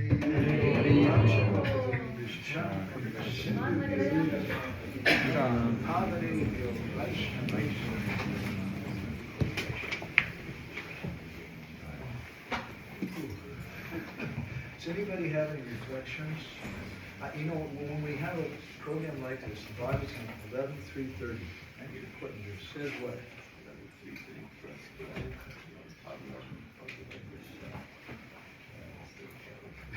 Mito Ratri Tustina Rita Mita Parasparana Katanam Pavanam Bhagavan. We should learn how to associate with devotees. And we don't do it by having a class, because this is not the same as a university, is it? University is a little dry sometimes. I know. You know, I started going to the university, I'm serious, when I was 8 years old. My mother, it's a long story, she's a single mother, and she was going to the university, getting her master's degree in English, and she was bringing her little boy with her. I was the pet of all the professors, but I saw, it's dry. It's useful, but it's dry. This is not like that. So, paraspara, there should be some back and forth discussion. It's not like a class. I'm not a professor. Anybody have any reflections? Something you liked, reminded you of something else? And then I know not everybody fell asleep. Yes, Is Krishna ever content knowing that Radha experiences so much more bliss than him? there's so much more bliss. Is he ever content knowing that? Huh? Is he ever content knowing that? He's content. Is he content? Is Krishna content knowing? Knowing that Radha experiences much more bliss than Krishna does. Is Krishna content with that? Well, Krishna, that's an interesting question. Krishna discovers, Goswami says, that Sri Chaitanya Mahaprabhu, he has 3 types of greed. Krishna has 3 types of greed. And he wants to know, what is that love Radharani has? What ecstasy is she experiencing? What is it she sees in me? And for that reason he comes as Chaitanya Mahaprabhu. So apparently he's not fully satisfied. It's not just, oh, that's nice, she's really happy. What is she experiencing? I want to also taste that. And so he comes, because that's his nature. He's Rasa Shekhar. And as in that, by that nature, he's tasting everything. Okay? Anybody else have anything? Nothing? Hare Krishna, thank you for sharing all these stories. I think you brought, I think I took Chaitanya Mahaprabhu a bit too lightly before. You kind of outlined how he's just so magnanimous, have to have our relationship together. But one thing I wanted to ask, at least from my minimal knowledge of what I've read of Chaitanya and what I've heard from Chaitanya Charitamrita, is so this is relating to the story you shared about Nimai, so young Chaitanya Mahaprabhu, folding clothes. But in Chaitanya Charitamrita, it actually mentions that he messes up the Sangha puja of these pujaris. And I was kind of confused at that, because in that story it seems like his characteristic of Krishna is coming out quite strongly, but in the folding clothes of servant. And I can't understand the Sri contradiction. Chaitanya Mahaprabhu's moods are very vast, like an ocean. It's not just that there's only one flavor or one speed. You have a car, your car has 4 speeds. And the car is not better than Chaitanya Mahaprabhu. He has unlimited different feelings, because he's tasting the feelings of all types of devotees. Sometimes he's tasting the mood of Dhruva Maharaj, sometimes Prahlad Maharaj, sometimes Lord Shiva, sometimes Lord Balaram, sometimes the Gopis, sometimes Radharani. He's tasting so many moods. It's like a 16-year-old Gurukuli boy, where someone gives him the key to the restaurant, the sweet shop, and nobody's there, and he can have as much as he wants. That's what Krishna's like, as Chaitanya Mahaprabhu. He can relish whatever kind of things he wants now. So sometimes he's relishing Radharani's mood, sometimes he's relishing the mood of serving the devotees. Sometimes he's a badmash. He's a rascal, like Krishna. And remembering Krishna, sometimes he's acting like Krishna in different ways. And on some occasions he goes and he steals the ladies' clothes on the bank. He messes up the arrangements they've done for puja. He steals the articles and says, you should worship me. What are you worshipping Shankar for? What are you worshiping Vishnu for? You should worship me. I say, you're such a nonsense. And sometimes he does it because he's relishing sometimes the mood of Krishna. And other times the mood of the gopis or different devotees. Is that helpful? Yes, could you expand on when he's experienced the mood of, like, as you think Prahlad, those are the devotees? Sometimes he says, I'm Shiva. Once in Chaitanya Mangal, it says that he climbed on the shoulders of a devotee and started claiming, I am Shiva, Hara Hara Mahadev, I'm like this. Because Lord Shiva is Vaishnavanamita Shambhu. He's a great devotee. So we say that Mahaprabhu's come, Krishna's come as Mahaprabhu, to taste the mood of Radha, but it's a big package. And it's a package of all the different devotees. And he tastes so many different things. And sometimes he acts like Balaram. Balaram's the Lord, he's Vishnu Tattva, but he's also in the mood of a devotee. And he's saying, where's the Varuni beverage? Give me the Varuni beverage. And someone brings in some Ganga Jal and he starts drinking it like it's Varuni and becoming intoxicated. He relishes that. He's getting some happiness. It's such an amazing thing.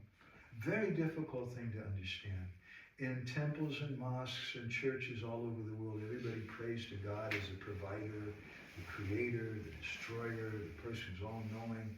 But in Gaudiya Vaishnavism, we understand that he wants to become a devotee of his devotees, and relish with their feeling, because that feeling, being a devotee, is greater than being God himself. It's pretty far out. Okay? Thank you. Good comment. Prabhuji? Speak loudly, my hearing's not so great.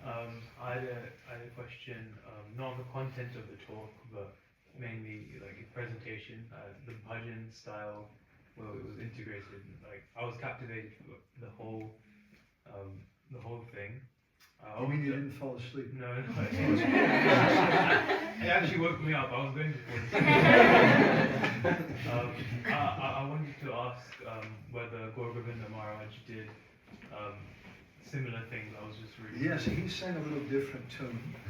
I chose this particular tune after some years. I used to do this tune, but his tune is a little harder to follow. And it's Dutal. This is a really simple kind of tune, but that was his style, yes. And it's also, it's traditional. He grew up in a Gaudiya Vaishnava family, a family of Kirtaniyas in Orissa, and he grew up, by the time he was 8 years old, he'd read the entire Bhagavad-gita, Srimad Bhagavatam, and Chaitanya Charitamrita. And he was speaking, explaining it. And he was going daily to kirtan programs and programs with his family members, and he was singing the style. It's a traditional style, where they sing some bhajans. And my Guru Maharaj would sing like that, and he would get the devotees to repeat the exact words. But maybe some of you could do that, I don't know, you're Hindi speakers. Gujarati? Some Gujarati mafia. I have some family, some god brothers and god sisters who are Gujarati mafia in my home. You could maybe catch some of the words. There are so many Bengali persons here. But it's hard. And for Bideshis, I don't know if you guys are Deshis or Bideshis, I'm confused. But anyway, for Bideshis, it's really hard. So we just chant Hare Krishna. It keeps people awake. Prabhuji, you had something? Thank you so much for the talk. That was really, really good and really nice to hear. So one of the things you mentioned was that chanting the holy names was good, but ultimately we should strive to serve the Vaishnava, we should strive to serve the devotees of the Lord. And that's where the real fruits lie. Both at the same time. Both at the same time. Okay. So how do you reconcile that with sort of another verse that sort of points to the fact that the only way for deliverance is by chanting? Precisely. Why would that verse not say chanting the holy names of the Lord and serving the Vaishnava. There is no other way. So that verse was given in the Upanishads. It was known before, but people were not getting the same result. And we learned from the 6th canto of the Bhagavatam. It mentions that there were rishis doing Krishna Kirtan in previous yugas, but they weren't getting the same result that the devotees were getting in the Kirtan of Sri Chaitanya Mahaprabhu. In the Kirtan of Sri Chaitanya Mahaprabhu, Mahaprabhu was in the mood of Radha, sometimes in the mood of a Sakhi, sometimes in the mood of a Manjari, and he's teaching us that if we want this prema nam sankirtan, it's not just nam sankirtan, it's prema nam sankirtan, then we have to do these two things. We should serve the Vaishnavas and chant the holy name, because you can't separate the two. Sadhu Sangha Krishna Nam E Makta Chai. Jagadananda Pandit says that Sadhu Sangha Krishna Nam. By doing Sadhu Sangha, I get Krishna Nam. If I start hanging out with you guys, you're all saintly persons, you're chanting Hare Krishna all the time. So maybe I'll also chant, I'll pick it up from you. And then what happens when I do kirtan with saintly persons, I get deeper connection with the sadhus, right? Their hearts open up, oh, they appreciate, very nice. And then from that deeper connection with the sadhus, what do I get? I get a deeper conception of the holy name. From a deeper conception of the holy name, what do I get? I get an even deeper connection with the sadhus. And from that even deeper connection, in this way, the two are nourishing each other. And so if we only do one, that's not Sri Chaitanya Mahaprabhu's process. It may be in the Upanishads for different yugas, chant the holy name, but Mahaprabhu stressed that you should serve the Vaishnavas and chant Krishna. But he didn't always speak like it to Prakashananda Saraswati. He quoted the verse Harinama, Harinama, Harinama Eva Kevalam. And he didn't speak about this thing about Vaishnava Seva. It's very interesting. But that's Prakashananda Saraswati.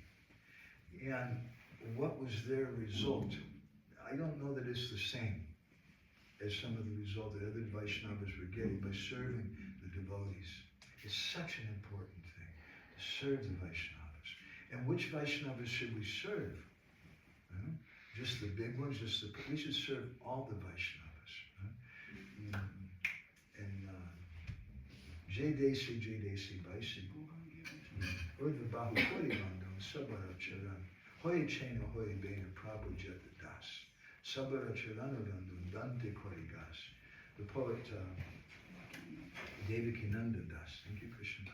He's given a wonderful song called Vaishnava Sarn. And it's recommended to sing this every day. My Guru Maharaj gave us this song. And in there he says, Ahoy Chena Hoy Bena Prabhu Jata Das Sabara Charana Bandam Dante Korigas, that I offer obeisances to all the devotees, Hoy Chena, all the persons who used to be devotees. They used to come in Sunday feast program once in for Janmashtami, but now they're in Maya. And they don't come anymore. And they're smoking and drinking and whatever. He says, but they're special persons. I offer obeisances to them. Hoy Chen, Hoy Bena, I offer my respects to all the persons who are not yet devotees, but will become devotees in the future. That means everyone. So, whether someone used to be a devotee, or they stopped being, but they were a devotee for 2 weeks, for 2 days, for 2 minutes, for 2 seconds. They decided, I want to be a devotee of Krishna. It's such a special thing. And so there's 2 meanings. All the devotees in the past, all the devotees in the future is one general meaning.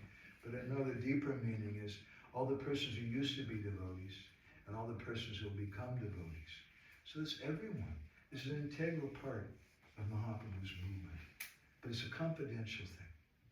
We can't, because if you share this on Facebook, what will people say? Oh, those guys, didn't you hear about the And they'll start talking, and they'll show some photographs of the toilet, in the bathroom, and somebody left someone. And they'll tell you all this stuff, right? And you'll become very depressed. And they'll say, why do you like that Jaipur guy? He has a history. Well, every saint has a past, and every sinner has a future. And this is the purport of this verse. Every saint has a past. Every sinner has a future. And this is our future, to respect the devotees. Is that okay? Yeah, perfect. Thank you so Great much. comment. What did you say? Hare Krishna, thank you so much. That was so good. I just had a question on one of the last points that you made on anartha nivritti. You said that it's impersonalist. That anartha nivritti is not enough. That it's not enough. I was just relating that back to the fact that it's one of the stages of bhakti. So, like, could you say a bit more about that? Yeah, it's one of the stages of bhakti, but it's not the goal. Mm-hmm. And we were speaking about this yesterday, a little more elaborately. Maybe I'll repeat some of the things I said yesterday, so please forgive me for those who are here. How Bhaktivinoda Thakur says there's two broad types of bhakti-abhas, or imitation of bhakti. One is chaya bhakti-abhas, and the other is pratibimba bhakti-abhas, a shadow and a reflection. And of the two, the reflection looks better. You see a tree, the reflection in the water, you can see the form of the leaves, you can see the colors and things, whereas the shadow of the tree is just some gray, vague thing. The Pratibimba Bhakti-abhas is the Bhakti-abhas of the Mayavadis, who are doing some kind of bhakti. It's like I once went to the Govardhan Mutt in Jagannath Puri. It's the place of Adi Shankaracharya. He established that place. And they have a deity of Krishna there. And sometimes they chant Hare Krishna mantra. But that's Pratibimba Bhakti-abhas. It's Bhakti-abhas, it's not really bhakti. It's Pratibimba, it looks really good. It may look better than the Vaishnavas, who have Chaya Bhakti-abhas. Chaya Bhakti-abhas is when someone can't control their senses. They watch cricket.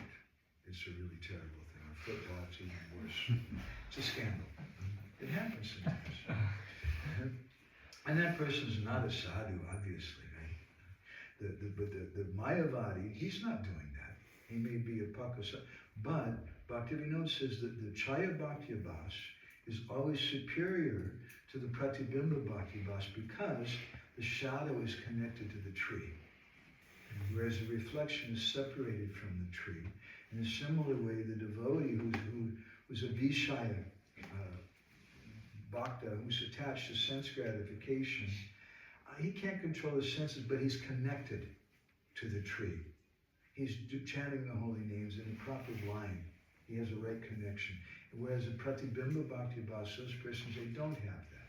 And they may be striving for anartha nivritti. But we understand that's not our goal. And when we're connected to that tree, then we see the fruits of the tree. And the fruit is not just becoming free from anarthas. That becoming free from anarthas may help us climb the tree. But that's not the fruit. We want the fruit of the tree. And we should understand that. And that's a very important thing. Because religionists, what Prabhupada used to sometimes call churchianity. Religionists, they feel like, oh, my religion means I dress like this, I learned the language like this, I learned words like bhakti and uttam and sarvam, this and that. I learned some language, I have some certain ornaments that I do, some certain rituals that I do, and that's my religion.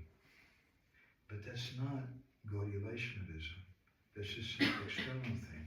We want the internal thing. And we should always remember that. Because by nature, Bhaktivinoda says we're bahimukh janas, we're external. We're tending to go at external things. And we think, yeah, this person's really good. I saw him in all the Harinams. Why is he in the Harinam? Maybe he's there because he's looking for a girlfriend. Why is he going on? Is he there because he has ecstatic love? We don't know. Just because some external thing somebody's doing, you can't judge them by that. And we aspire for something internal. But always we're bahirmukh, we're going to the external things. So we need to be reminded through Shastra, through the words of Gurudev, through the words of Sadhu, turn our face internal. Understand what is the internal thing. Don't just make Krishna consciousness into another religion. Now, I grew up in America, in a Christian family. We were Baptists. when I was about 6 years old, my family decided to become Methodists. Now, I can't tell you what the difference between the Baptists and the Methodists is, but I remember my grandmother, when we became Methodists, she cried for days. She said, "You're going to hell." I don't even know what the difference between the Methodists and the Baptists is. But in America, Christianity is just something people take for granted, and they don't think of the austerities that Christ did. They don't think of his poverty. They don't think of his kindness and mercy on fallen persons. They don't think about his compassion on the animals. They don't think of those things. They just think about the church, and they dress up. They wear, even as little boys, they wear a suit and tie and go to the church on Sunday. They just think of those things. And I see the same thing in India, and a lot of you from Indian-bodied families, so you don't mind. And it becomes the same kind of thing, that I don't know why I do it. We just do it. You know, we worship Durga, we worship Shiva, and that's nice. That's a cool thing. But we should understand why we do what we do. Such an important principle. I remember I was 8 years old, and my parents were dragging me to church. And one day, I was trying to get into it. And one day I had a question for the teacher in Sunday school. I said, "Sir, I'm trying to understand, how is it that God is all merciful, but he damns people to hell for eternity? Even I'm not so merciful, but I wouldn't do that to somebody." And what was his reply? He looked at me for a moment, and he said, "Don't ask that question." And when he said that, something broke inside my heart. I said, this is not good. This is not real. I wasn't that stupid, a small child. So we shouldn't be like that. When people ask some question, and no question should be illegal. Even questions about fallen gurus or child molestation, ISKCON, really terrible things. If the question is asked in a respectful, humble way, there's no question which should be illegal. When we deny someone something, say, "Don't ask that question." How do you feel when someone tells you that? In school, this is not right. There's something wrong here. Okay? Anybody else with anything? Otherwise, go on Thai, Prabhu. So, you speak about sadhu sanga. I want to enter into sadhu sanga. I try the best, and still my stupid mind and heart doesn't feel something. But what is the sign if I really did sadhu sanga? What kind of feelings I have to, not I have to, but arise, and how to open for them? Lavamacha sadhu sanga sadhu siddhi hoy. If we do even one moment of sadhu sanga, then we have sarva siddhi. What does sarva siddhi mean? We have all perfections. That means I'm not going to be bothered or disturbed by what some idiot writes on Facebook, or who wins the election, or this thing or that thing. I'm a peaceful person because I see my nourishment is inside. That's the real fruit of sadhu sanga. That's someone who's really associating with sadhu. And Prabhupada said just the mosquito is associating with the king, but he's not appreciated. So we don't want that kind of association. Association with sadhu means that Vishwanath says in one purport in Bhagavatam Sarkadarshan, he says that it means to be anubhav of Gurudev. And that's the function of the guru-disciple relationship. Not just that someone took my photograph on Radhastami getting initiated and I can show all my friends on Facebook. See? That's not the purpose of getting initiated. The purpose of getting initiated is I want to know Gurudev's mood. But Vishwanath says if you go to him and say, "Gurudev, what is your bhav?" What will he say? He's a humble Vaishnava to say, "I don't have any bhav." Even Srimati Radharani says that. Even Chaitanya Mahaprabhu, he says, Devotee Jivana, what is it? Dasa Koli Vedina Deha Premadana. How's it begin? Premadana Vina Direkta. My life's very poor. I don't have any prema. I don't have anything. Chaitanya Mahaprabhu gives prema. He's speaking like this. So if you ask the sadhu, you ask Gurudev, "What is your bhav?" If I ask Madhupati Prabhu, "What is your bhav, Madhupati Prabhu?" may tell me, cookies, Prabhu. Because the nature of a wealthy person, if you ask them, how much money do you have? You ask Bill Gates, he's not going to tell you. So Vishwanath says, and what do you do? If you want to know how much money a wealthy person has, you ask him, he's not going to tell you. So then you watch him. How does he dress? How many servants does he have? How do his servants dress? How many cars does he have? How many cars does his servants have? And what kind of car do they drive? What kind of house does he live in? What kind of food is he eating? And by those external things, you can understand something internal. Because the function of the disciple, the function of sadhu sanga is to be anubhav, to be following in the mood of that person. And that's why we have some formality. I've been speaking about how this is not class. But you may say, yeah, but there's a formality. You're the one speaking. You sit up in front of everybody. I didn't get a garland today. It's really bad. Usually they give a garland to the speaker, right? That's good. They give some water. He brought me water. That's good. There's some formality like that. But that formality is not like in the university. This formality is there because we want to be anubhav. And the function of the speaker also doesn't have bhav, especially today. But the function of the speaker is to repeat something from Rupa Goswami, from Sri Chaitanya Mahaprabhu, from our acharyas, and try to understand their bhav. That's our mood, and that's sadhu sanga. When we're trying to follow that bhav, in sadhu sanga means parasparam katanam bhavanam bhagavadisa. It means to come together and speak about Krishna, but it's parasparam. It's back and forth discussion. It's not just a lecture in the university, but there's some discussion. The devotees say, mito rate mitas tushtina vita mita atma. Oh, Sridhar Swami Bhavarti Deepika, his commentary in this verse, he says that some people, they say, I started chanting Hare Krishna. I started reading Srimad Bhagavatam, Srimvatam Swakata Krishna, Punya Shravana Kirtan, Hridyam Tisho Hribbadhani, Vidanoti Sarit Satam. My heart, I don't desire these things anymore. I gave up cricket. No! How is it possible to give up cricket? You still watch football once a week. And then we speak, mito rati mitastushta nivita mita atma.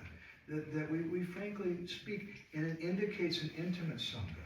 Because you wouldn't do that in the big temple in front of everybody. Once one devotee was giving Bhagavatam class in Denver, Colorado when I was there. And it was a real, in America we call it hellfire and brimstone. It's the way that Christian speakers are really heavy. And he was preaching like, and he was telling the rest of the devotees, if you watch television, it's big Maya, you will become contaminated, you will go to hell. And all the rest of the devotees are kind of like this. And at the end he asked for questions, and his 5-year-old son stood up at that time. And he said, Pita, why do you watch television?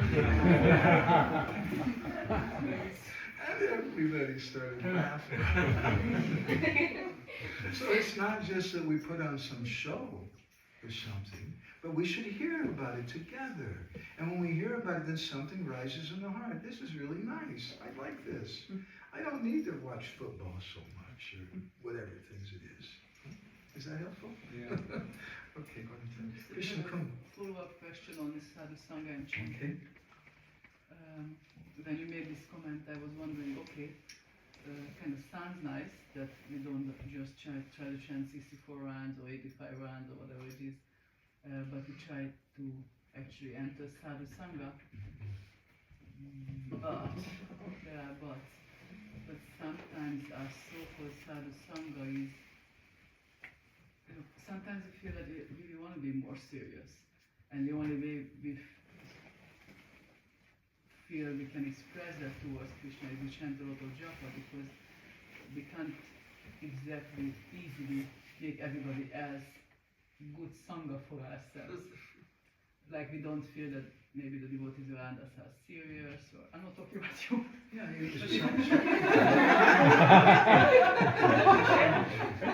sadhu sanga is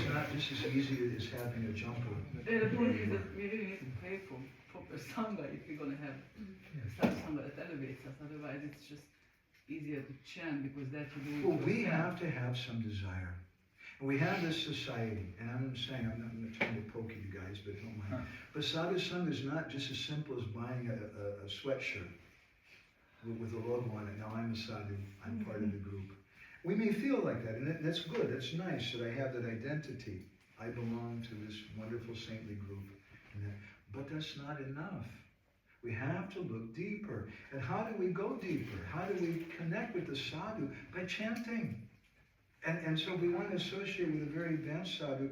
Krishna Kun and I know one very advanced Mataji in Vrindavan. She was chanting 3 lakhs a day for many years. We could tell you many stories about her. She's an ISKCON devotee, amazing personality. And she, sometimes devotees go to her and they want to ask questions. And she just tells them, if you want to be with me, that's fine. Just sit down. You can chant japa with me. And she just chants japa. And if you want to be with her, you also chant japa. And if you don't, if it's kind of boring chanting japa, I want to hear about some of the complaints and controversies on Facebook. Yeah, come on, what is this? Then you go away, and you don't have sadhu. So we have to desire that. That was the first instruction that Charu Prabhu, Prabhupada's disciple, Madhura Prabhu, excuse me, Prabhupada's disciple, who, it's a long story, who brought me to the movement. They picked me up in his truck and took me to the Los Angeles temple. And when he dropped me off there, he said, so you be careful, you should associate with senior devotees, with more advanced devotees. Because the nature is, especially when we first come, we're in Maya. And I want to be comfortable. So I'd like to associate with someone else who's also in Maya. Then we can both be in Maya.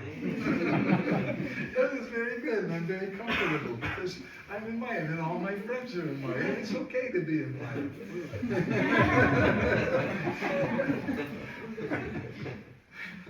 But if we're serious, I should associate with someone who might make me very uncomfortable.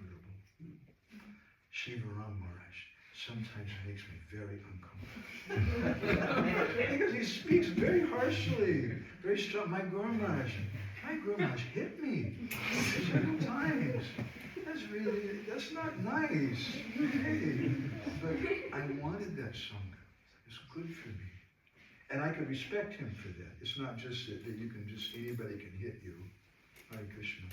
Don't accept that. But when you have strong faith in someone, and someone's a real sadhu, we should want to associate with that person. But Radhanath Maharaj makes a nice comment. He says that we should divide our association in 3 ways. 25% of our association should be with persons senior to us. 25% should be persons junior to us, helping them. And 50% should be with persons like-minded. Because if we artificially associate all the time with very advanced devotees, we may make some offense. And we may think that, I'm one of the swamis. See my picture of Maharaj? And if I associate on the other side, always, if I never associate with the devotees, I'm just going out for book distribution and preaching, and just associating with non-devotees constantly to help them, Prabhu, then I may also lose my way. I may drop the baton that Maharaj was speaking about yesterday. So 50% should be with like-minded devotees, but we should be careful who that like-minded devotees are. Sujati Yasya Snigdha Sadhu Sangha Satovare. Rupa Goswami describes they should be Sujatiya. In the same family. My Guru Maharaj defined it in an interesting way. He said it means ISKCON devotees. That's our family. There's many different Vaishnavas, and we respect them. But this person, this is Sujatiya. They're in the same family line. But they should be sadhu, more advanced than me. It's a very simple definition, someone more advanced than me. And they should be snigdha, they should be affectionate to me. Because if the sadhu is just always angry, like we could go and associate with Gorkishore Babaji, it's a very difficult person to associate with. A very angry person. Sometimes he would just shout at people and tell them to go away. He didn't have any patience for that. We want to associate with someone who loves us, who has some affection for us. So that's our sadhu sangha. Okay? Is that helpful, Krishna Kun? We should want. that deeper sanga. We should strive for that. We may get that by chanting more, by being more sincere, more serious. I've experienced in Vrindavan, staying there for some time, that when you chant really good japa in the morning, I don't know what good japa is, but it seems okay for me. I really try. On those days, everything was like magic. And I met wonderful people and beautiful sadhus. It was great. And then other days, I was kind of like getting my japa done and just running around here and there and just finishing it. And I had a very bad day. And I met some Ridvik person who was very critical of everybody and this and that thing. Because it attracts as an energy. If we want to associate with sadhu, sadhu sangha Krishna nami matra chai. There's a connection between the two. If we want a deep connection with our Gurudev, we should chant very deeply Krishna Nam. Okay? It's a great common question. So I think we should stop unless somebody's burning with another question or comment. Anybody burning? Otherwise we'll go ahead and stop. Okay? Thank you all so much. I'm really grateful to everybody here. I got to meet you a little bit and share a few things with you. We walked together a little bit in this guitar. Thank you. Srila Prabhupada ki jai, Bhakta-vrinda ki jai, Premanandi Hari, Vanchakopalamni Chandri,